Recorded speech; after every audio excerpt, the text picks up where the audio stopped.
yesterday, and I think that's going to put him in good stead for this match here.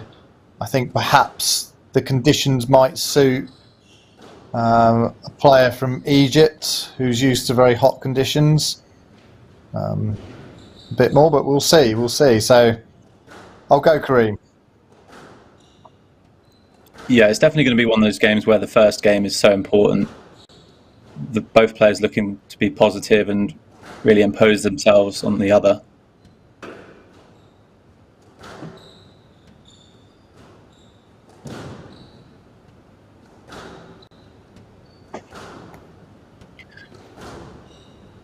One thing we did see yesterday with Hammamy was just the first couple of rallies in the first game were extremely scrappy. Both players just not quite finding their length and taking it in short too early, perhaps, in the rally. So it'll be interesting to see if he's adapted his game to play perhaps a more conservative American player here. There's no doubt he gets an incredible amount of balls back, Karim. You know, he's very, very agile in his movement and elastic almost in his flexibility. But does he always impose that structure of play that, you know, I think that's the battle here, isn't it, of a more sort of structured player against a more reactive player, I suppose, of El Hammamy. Yeah, I'd agree with that. I think Todd definitely looks like the sort of player who likes to play in front, and I'd say his sort of best games are when he is in front and he's controlling everything from the tee. Whereas Hammamy, like you say, is very dynamic and he can sort of attack from anywhere on the court, which means he doesn't have to be on the tee to rattle off points and be effective. That's a nice finish there from him. Yeah, and he had the option to try and force a stroke there, but it's nice to see him play the ball and actually played it brilliantly. Very casual, wasn't it?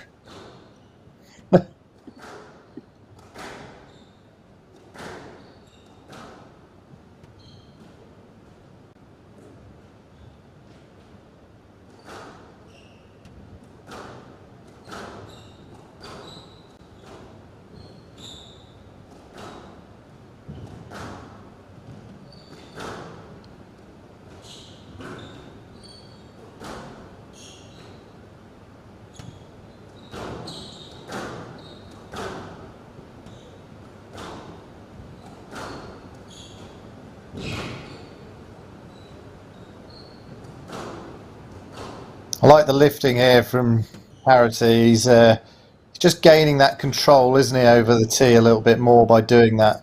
Doesn't always have to lift it, but he is doing it. It's buying himself time, and he's then trying to use his hold. He's in a bit of trouble there. Maybe one lift too many.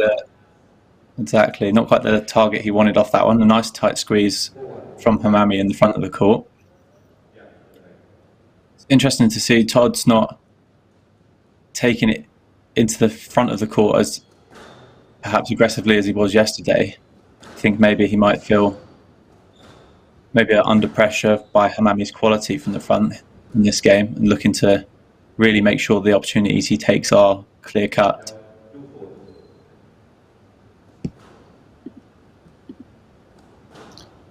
Yeah, I don't think that's a bad tactic from Todd. I think, you know, you've got to give your opponent what they least want. And to a certain extent, Hammamy wants to be running onto balls at the front of the court, open squash. And at the moment, Todd is denying him that. And he's going to frustrate him around the back of the court and beat him with quality and consistency. Well, he's not beating him at the moment because he's 4-2 down, isn't he? But, you know, that's the plan, I guess. I think it's always tough at the start of the first game to read too much into the points. I think sometimes it takes you a few rallies to get into your game plan, get used to how your opponent's coming at you, and sort of adjust accordingly. I think the sort of business ends, exactly. 6-all, 7-all, I think is when you're your job is to establish patterns, to establish the tempo that you want at the start of the match, and it's less about the score. Obviously, like if you're losing 6-1, that's far from ideal, isn't it? But you know, there's no real need to panic, and which, to be fair, Todd hasn't done from 4-1 down here. He's set his stall out, and he's going to be playing constructive squash. So I think he's got himself into this match quite well. Yeah, it's very, very even so far. There's not one player clearly dominating the rallies. It was early dive there from Hammamy, showing his dexterity around the court. He almost just gets up, slides in one motion, doesn't he? He doesn't spend any time on the ground there at all. Yeah, that was... some people just have got that diving ability, and it was never for me, really. I think if I go down like that... Yeah, I did do one once, I remember. Oh dear. It was more of a belly flop. I hurt myself and I never did it again. It's an interesting debate, isn't it, whether diving is a good or bad movement quality? I do think it is an interesting debate. I mean, even though I never did it, I see that it's useful sometimes, but I think it's probably overdone these days. And actually, if you do move technically, we shouldn't dive very often at all. You know, maybe once every few matches would be probably sensible. Well, I mean, you've got to consider that some of the best movers on the tour, and look at Farag, who's just so smooth. You just very, very rarely see him dive, don't you? Gawad as well, Elias, all great movers.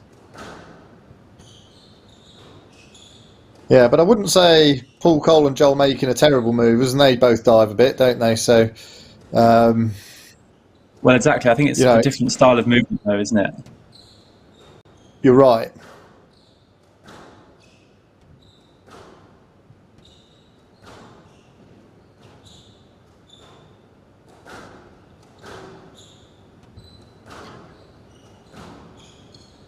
Both players going quite passive here, not injecting too much pace into the ball, just trying to hit the space on the court. It's a nice angle there from Hammamy.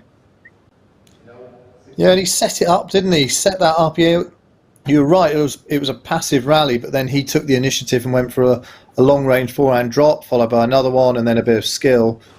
So he is willing to take on, you know, difficult attacks from unusual places, and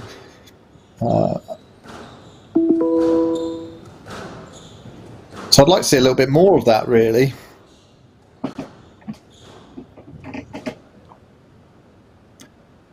Yeah, it's just like there, for example, it's not letting those errors creep in when you are taking it in from behind someone. Obviously, your margin of error is extremely low at that point. And particularly as you get that last one longer in there.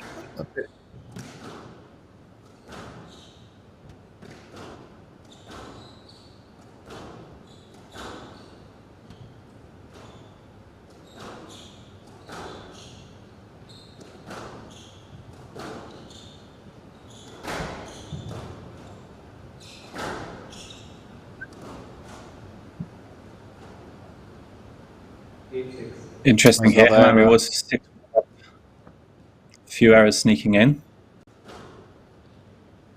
It was quite interesting to see how much they're rallying down the forehand side. It was pretty unusual, really, to do that. So maybe they both feel that the forehand on the opponent's a little bit weaker than the backhand. I'm not sure about that, but maybe they're just trying to avoid that backhand nick, which a lot of players seem to be catching, giving a few unpredictable bounces.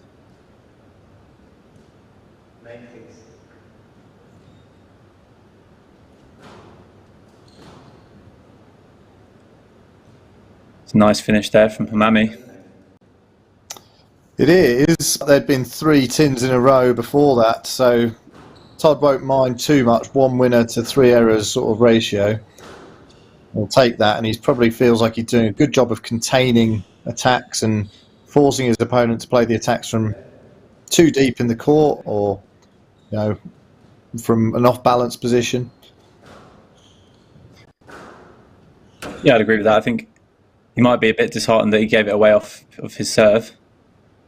I've seen a lot of that in the previous match, where both servers perhaps weren't paying attention and giving their full concentration to the shot, and a lot of winners and errors hit off the serve.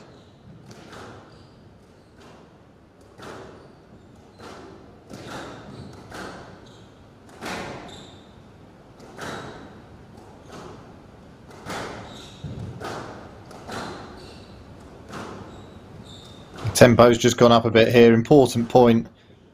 Todd's got to halt this comeback from El Hammamy.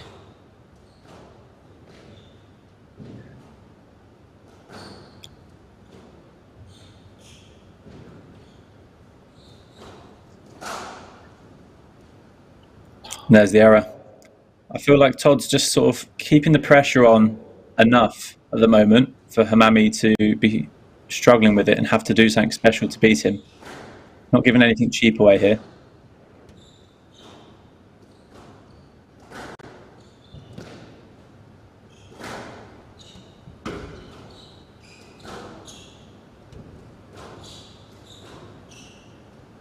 Good control on that backhand. Oh, nice.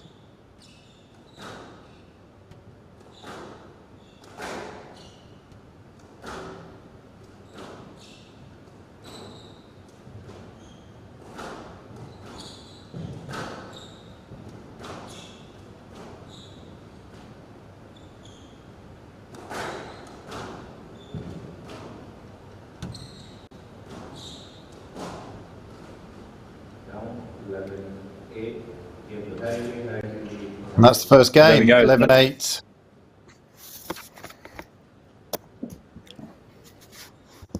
A lot of errors there from Hammamy towards the backhand game. Perhaps not always from a disadvantaged position either, very unforced, some of them.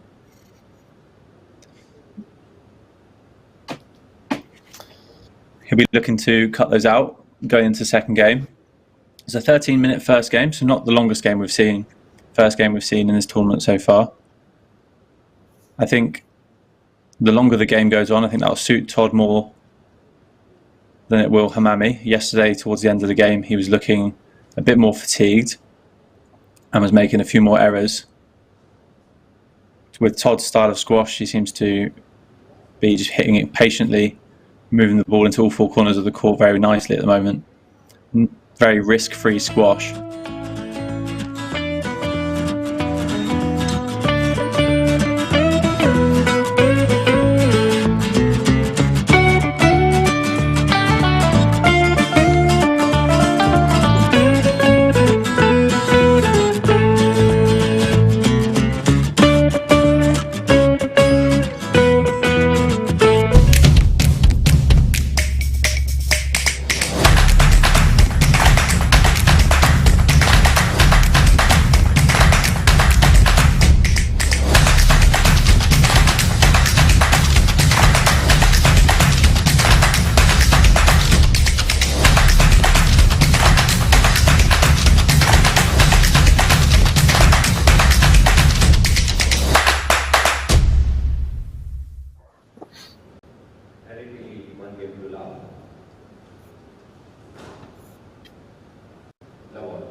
Okay, both players are back on court for the second game.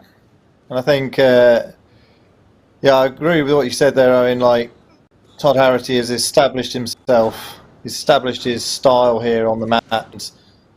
He was very much the dominant player in that, kind of patiently waiting for some errors and semi-forced errors from Karim El Hammamy, who can, I think, has more to offer. He certainly hit some better quality shots that he did at the end there. He just needs a little bit of spark of energy, I feel, to be able to get in front and then commit fully to his shots. But he's certainly a very fit guy, so he won't be backing away anytime soon.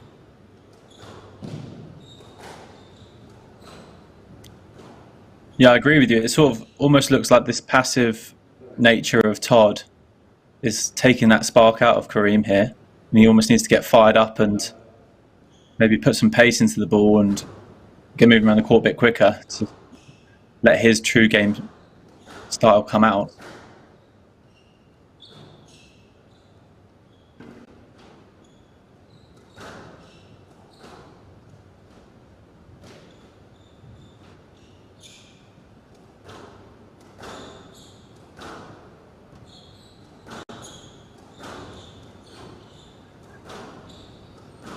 Still sticking with your prediction? I'm terrible at predictions. Well, I'll stick with it. Yeah, I mean, what you can't do is just jump ship, can you? You can't jump ship too early, so there's no need to panic yet. I don't think Karim will be panicking. But yeah, your prediction does look slightly favourable. Good thing we're not betting men, Chris. I'm certainly not terrible at that.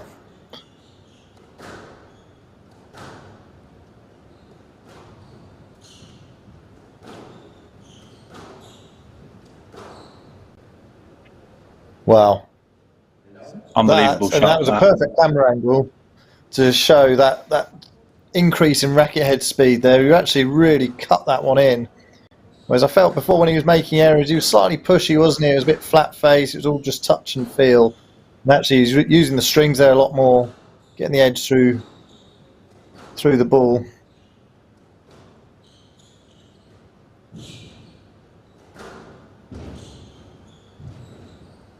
An example here of just how quick he is around the court, Hammamy, doing a diagonal there and just making it look easy. Yeah, he just sort of gets up from these very difficult positions and just makes it look so sort of nonchalant, doesn't he?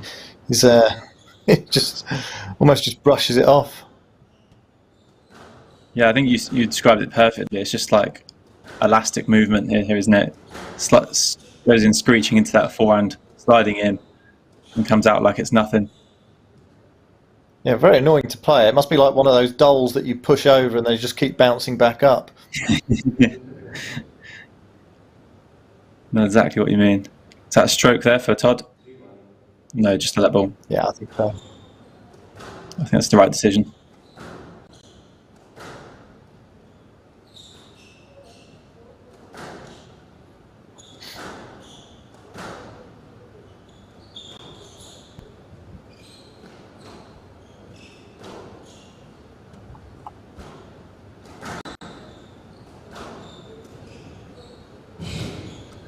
Nice variation.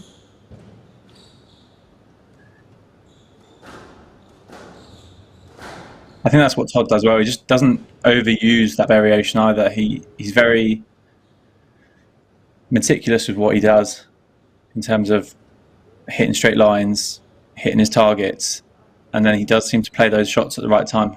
Catching Hammamy off guard there. Obviously, he got the ball back because it wasn't a winning shot, but it's great to put those movements into your opponent's legs, as they're the ones which fatigue you, doing them multiple times over a match.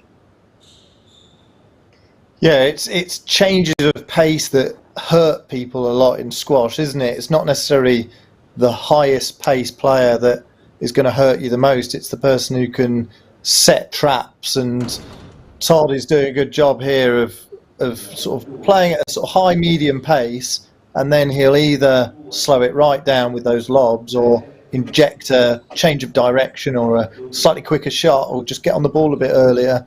And it's that sort of anticipation and trying to keep up with your own movement, your own split step around the tee, which is actually really tough to keep resetting when people are doing that to you. I think that's why people talk about having a rhythm when you're playing squash is so important. If you can find your rhythm in a game of squash, you're less likely to get tired because you'll be moving around at your own pace. And even if it is a faster or slower pace in patches, as long as you're the one who's in control of that and you're feeling good, you're not going to be fatigued. Like you say, it's when your opponent's controlling your movement. If you're trying to speed it up, they're slowing down, and vice versa. That's the ones which really hurt you.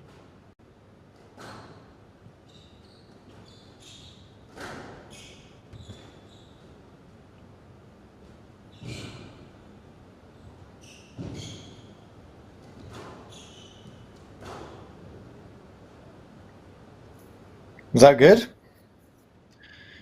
Almost too good by the looks of things. No questions from Todd, but that was a lovely little kill. Just no pace on that whatsoever. Stayed so short. He seems to be having a bit more success on that front backhand side than he is the forehand at the moment. A few errors on the forehand and a couple of winners on the backhand side. Maybe that's why Todd's playing him down the forehand a bit more often.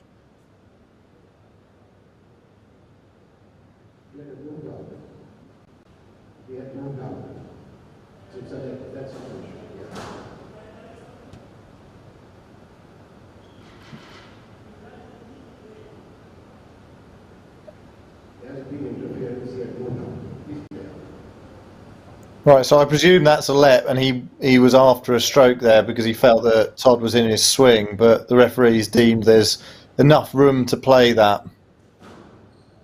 And on the face of it, I think that looked like the right call by the ref. I think so. I think you've got to set that precedent early that you're not going to give too many cheap strokes early in the match, so you don't get players looking for them later on. If you encourage those to be played, I think as a whole you get a much better free-flowing game.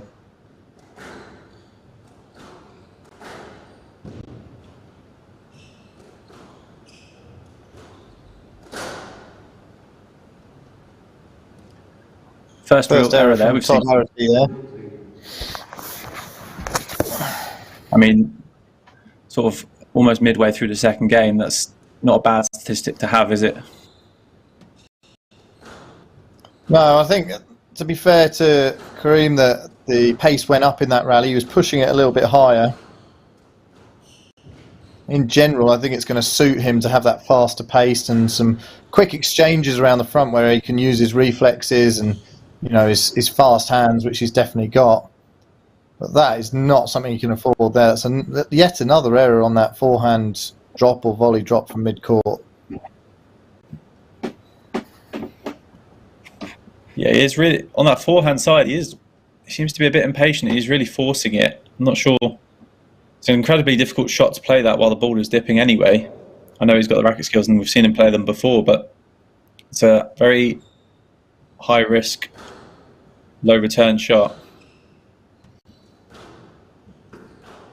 Yeah, he's going for, like, typically there his mistakes are going for soft off soft, so he's trying to play a soft volley drop when the ball's got no pace on it.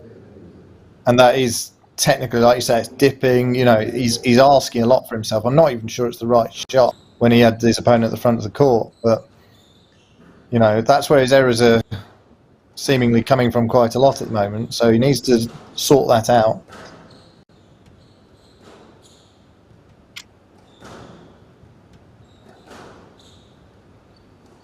Yeah, if I was Karim here, I wouldn't be feeling too comfortable on my forehand. I'd want to be playing as much as possible down that backhand side.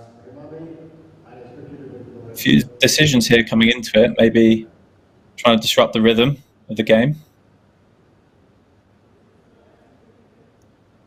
Yeah, I felt on that one he went backwards towards his opponent with his racket, looking for the stroke. Yeah, it's just a simple let, that one, I think.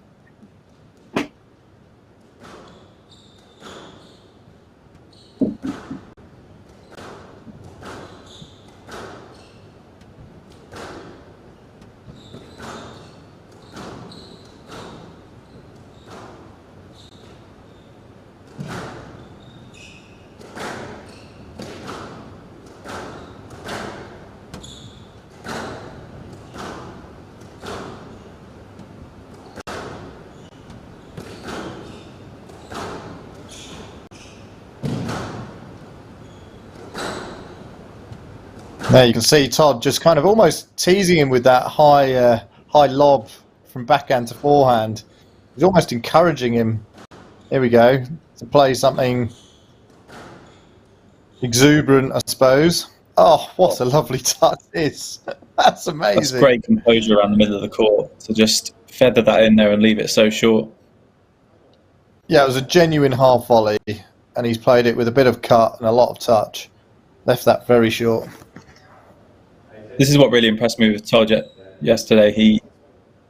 was just controlling the pace so well around the court. He was using that height across to the forehand, and then just tidying it up nicely around the middle. And it wasn't like a blistering pace, but it just didn't look like his opponent or anything, because he's just manoeuvring them out of position so cleverly.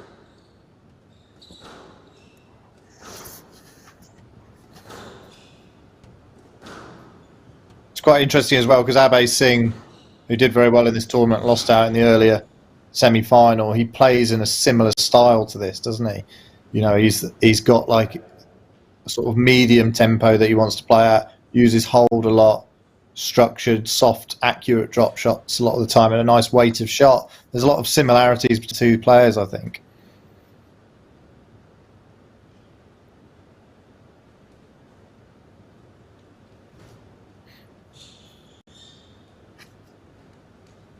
Todd's mopping technique leaving a bit to be desired there, I think.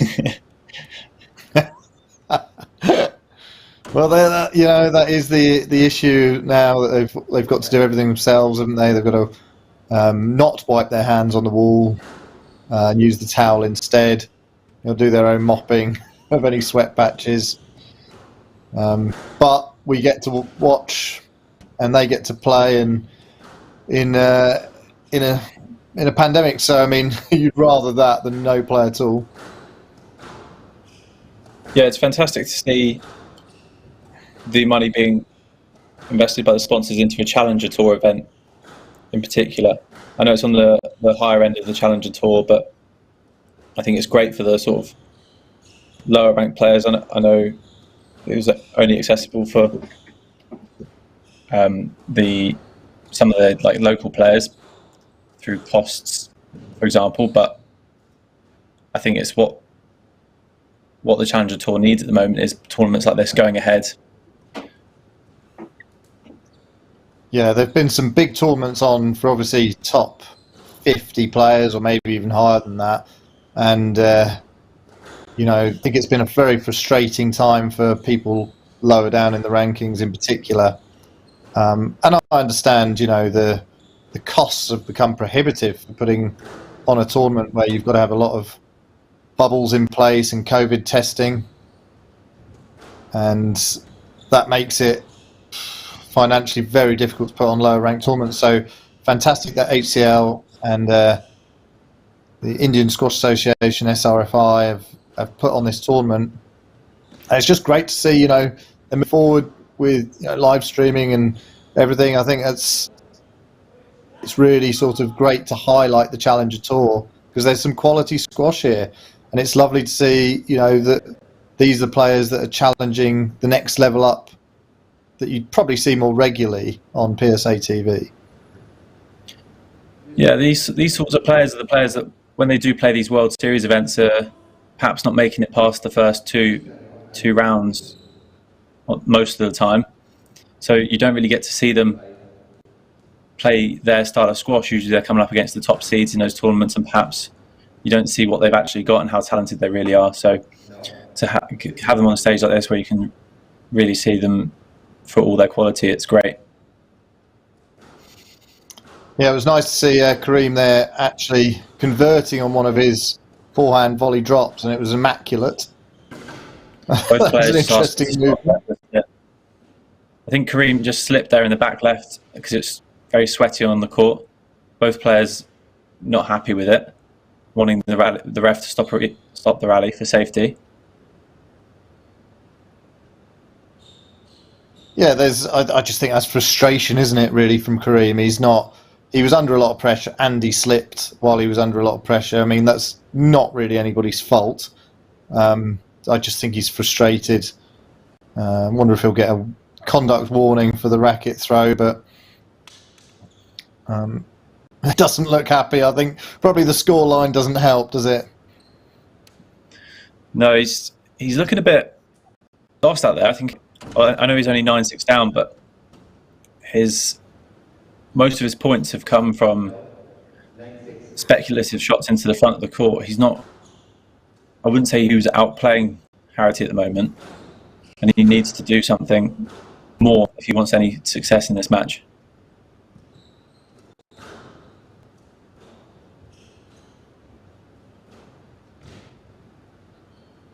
Oh, I think he got that. That was a great get.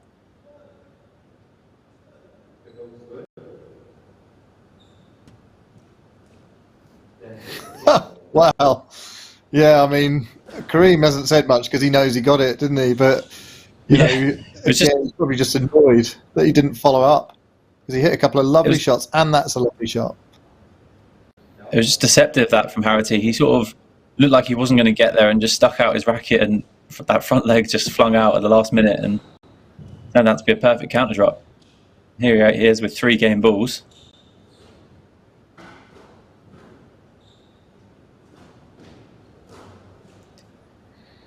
I mean, this is a lot better from Karim Hammamy. I mean, you get the feeling that he should have been taking the game like this to his opponent much earlier in the match.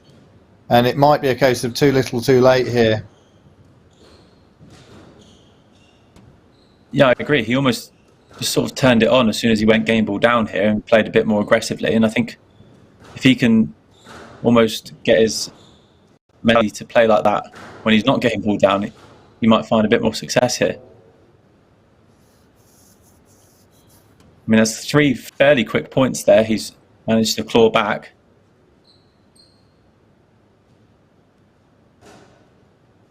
Some excellent fielding going on from the spectators. Yeah, well, the Indians are quite good. You know, they get a lot of practice at fielding anyway.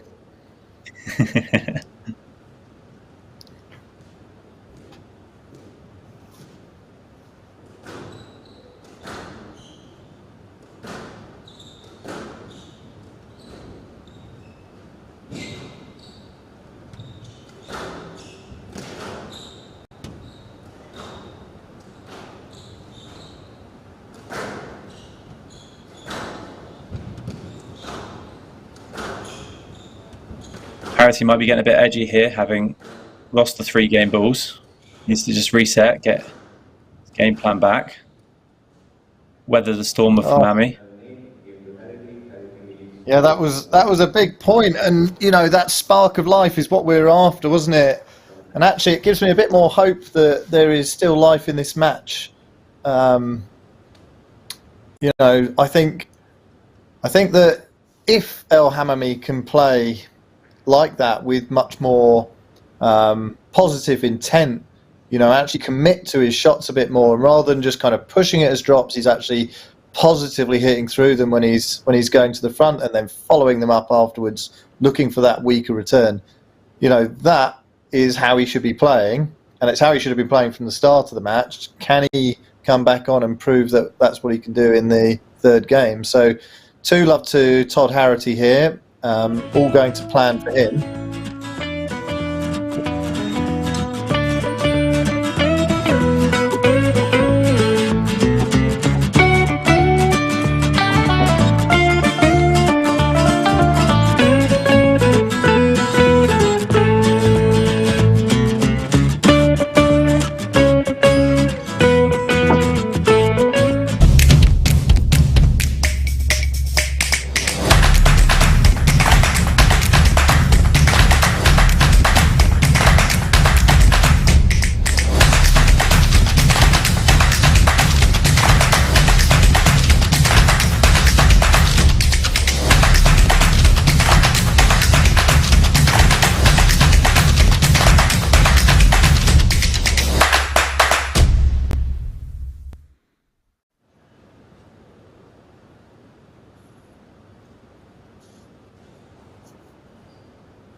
Both players taking the full 2 minutes here after that slightly longer 20-minute second game. I think the slightly longer game time suggests what we were talking about, that Hammamy was perhaps a bit more in that second game. Looked a bit more promising towards the end. Hopefully he can sort of, despite that error on the last point, can carry that momentum he was picking up through to the start of this 3rd game. Give us some more good squash to watch. Yeah, and I think if he does continue like that, then he might force Todd Harrity to change his game plan a bit. When Todd's been putting up some lobs, and he's almost encouraging his opponent to attack at points. But he's got to be careful of that. So if he finds his range, then you have to be really careful about lifting the ball out and hitting more cross court. So we'll see. We'll see. I mean, I'm encouraged to see that. I think this will be certainly more open.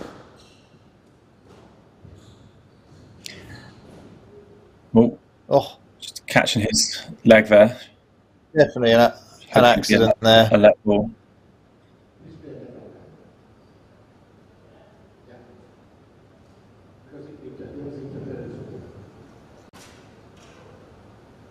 I think that's a sensible decision. Yeah, felt it, didn't it? I actually thought Todd did pretty well to get that previous pickup back, because he'd been taken in quite well by Karim.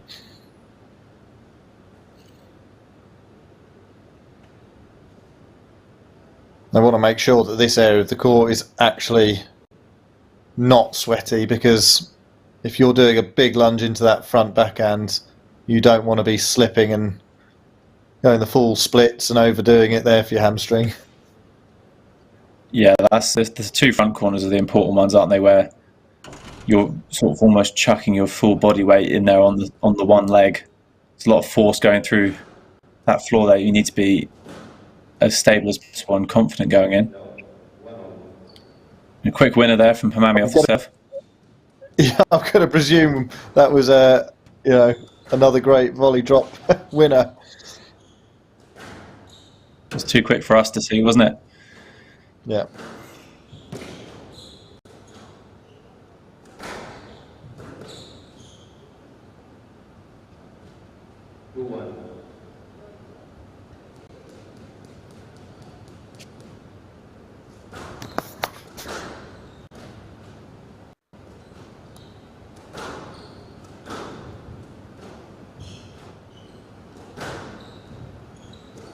I think Harrity needs to be careful here and not almost see the finish line too early and carry on playing the way he was playing into this third game. Like you said, it's been a bit more open so far, these first four rallies. Yeah, he's got to recognise it here from the end of the second game, and the fact that Karim is 2-love down, and this is him almost out the tournament. Could almost hear the strings from here on that shot. Yeah, that was cut.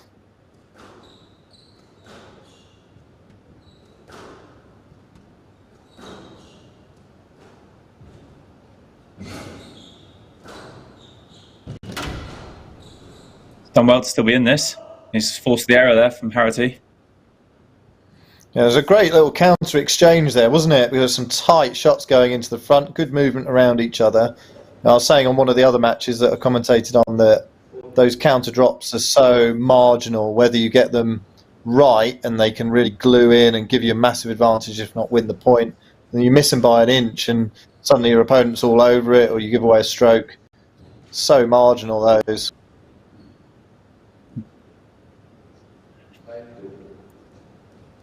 Hammamy taking a 5-2 lead here in this third game. Interesting to see how he's playing the ball more around the front. Todd going with him a bit more. Just needs to find his length again. But Hammamy's just hit a bit of consistency here with his short balls, and it's paying off. Yeah, I mean, I'm looking at this and thinking it's a bit sort of it's a mixture of belief and also kind of using his technique a bit better. He's getting a bit more stable over the ball before he takes it in, and I think he's just taking it in with more purpose when he's going in, whereas in the previous two games he was floating it in way too much. It was going in too soft and too flat, and actually he's accelerating the racket through the ball and getting some cut on it and committing to those shots, so that sort of that belief that, but he's in a position where he has to take it on a bit more now. I mean, it's now or never for him, isn't it? He's 2-love down. He needs to start making moves if he wants to get back in this match.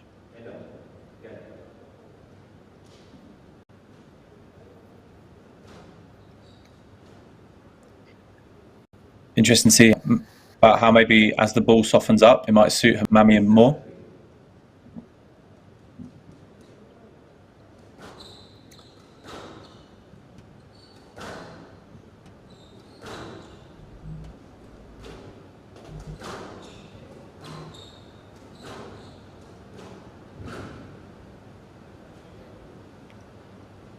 There we go again.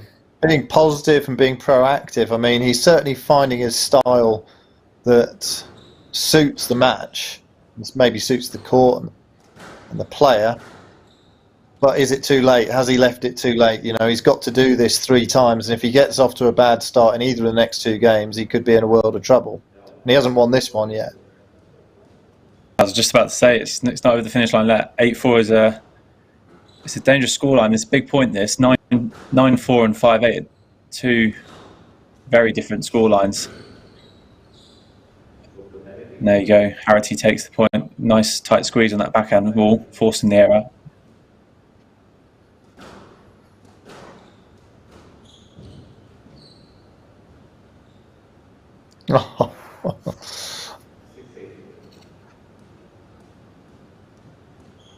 Lovely bit of touch around the front. That variation that you were talking about. I mean, it was such a short swing on that forehand there, but he had so many options. He's got the lift, which he's been showing. He had the forehand counter drop. You can always flick that with your wrist and punch it straight or cross court. And then he opted for the cross court faded drop across the front, and it's the right option at that time, and played it really well.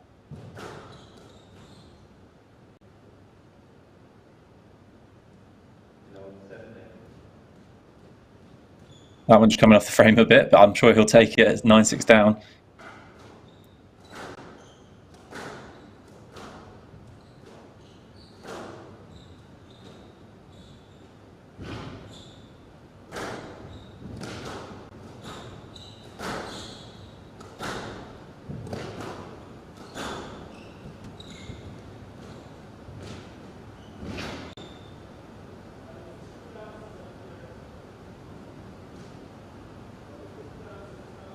He's asking about a double earlier in the rally, but I saw that ball, and well, I'm pretty sure I saw that ball good. But you know, players get ahead that it's down, don't they? Yeah, I mean, obviously they've got the best views, but it's interesting to see how sometimes at the speed of the rally you see things. Everything looked clean for me from here. And well, this will be won the point interesting. 8-9. He's fought his way back, isn't he? And you know, I just think that Karim's come off his style now, and Todd's forcing his way in front a bit more, and he's been a bit more positive himself, a bit more proactive.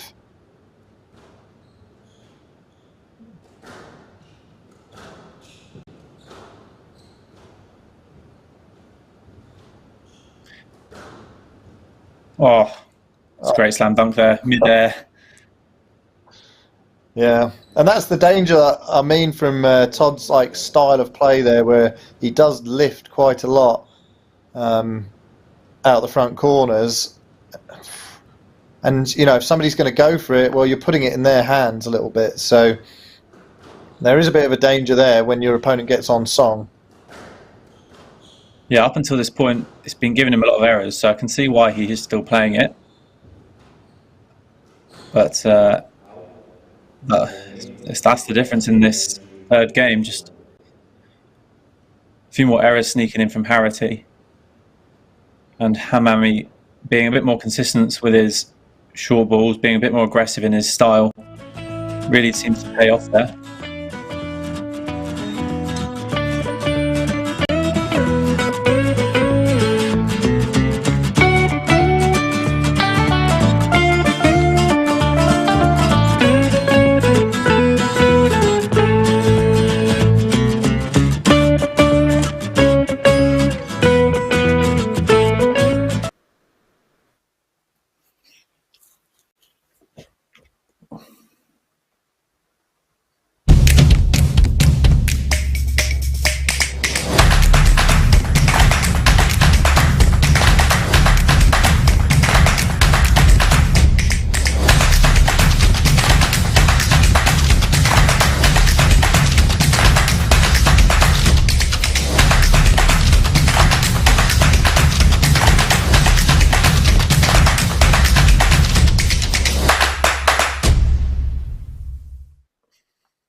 So players coming back on court for the fourth game, and we've got a match on our hands now after Todd Harrity took a 2-love lead, but Karim Hammamy has fought back and got the third game, and he was much more positive and proactive in his style and actually committed to attacking the front of the court, and he got a lot more right than wrong in that third game. So if he can continue that, then we've got a real tussle on our hands. We'll see if he can keep the error rate down.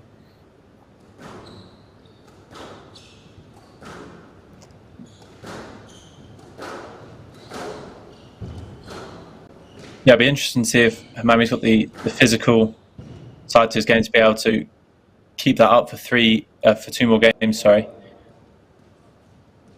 Harrity's not going to make this easy for him. He's going to go back to how he was playing in the first two games, moving around the corners, really making that court big for Hammamy.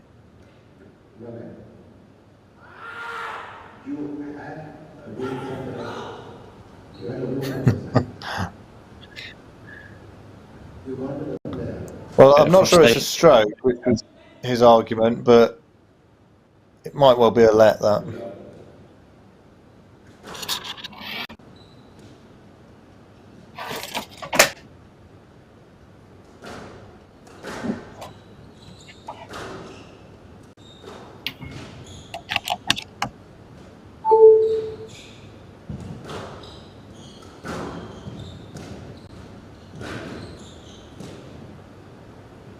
Oh. Wow. Why didn't he play that? He literally had the whole of the front wall there to just hit. That is an open goal, that one. And he's chosen not to play it. And I think the ref is quite rightly... I mean, it's potentially a no-let. It's potentially a no-let. Yeah, it is. I'm just a bit lost as to why he's not played that.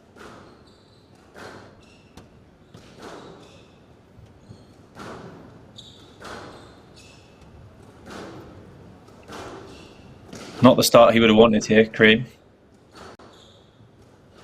No. He looks frustrated, doesn't he? Yeah, he's not looked comfortable all match here against Todd. He had a brief spell in that third game there where he seemed to be finding his range and rhythm around the court, but the start of this fourth game is back to how it was in the first two.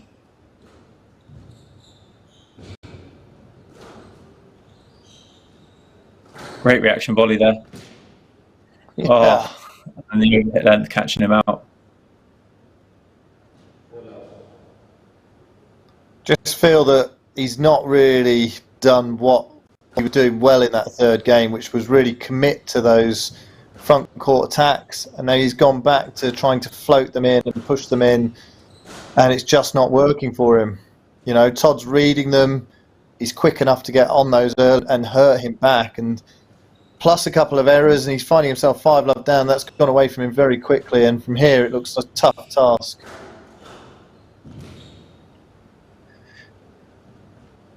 I mean, I'm sure we've all been in this position as professional players when you just lose the first game and you lose a string of points and you're down. It's incredibly hard mentally to fight your way back into the match. Needs a bit of fortune here, a few of his shots coming off maybe. But it's looking all Harrity at the moment, racing to a 7-love lead.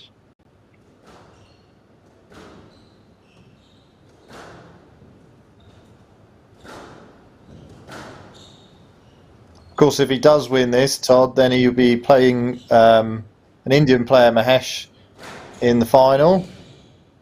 That'll be a really good match, I think, having watched a lot of them this week. It'll be an absolute battle for the tee, that game. Both players like to step up and volley and control.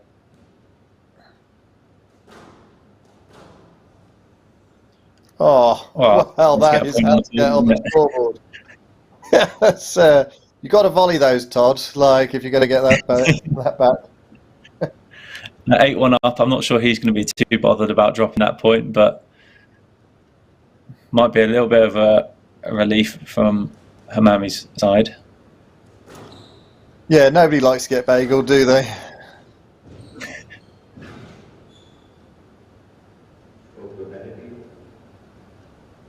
mean, been very from the writing's on the wall ruthless here. It's been clinical and ruthless. I think it's quite impressive, really.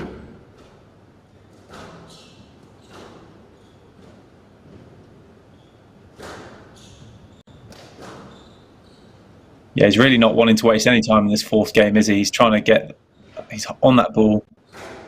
You can tell he can almost smell the victory. He's bounding around there looking really comfortable.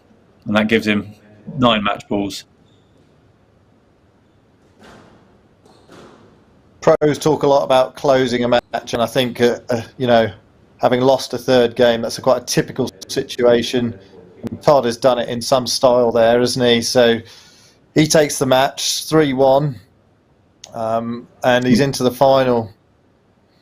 An incredibly professional fourth game there from Todd. Hammamy just a bit frustrated with the referee. Those first couple of points in that game seemed to get inside his head, and he just lost his way for the rest of it. Couldn't afford to do that there. But that sets up the final for Mahesh versus Todd, and I think that's going to be one to look forward to tomorrow. Yeah, that'll be 54-minute 1 versus match. 2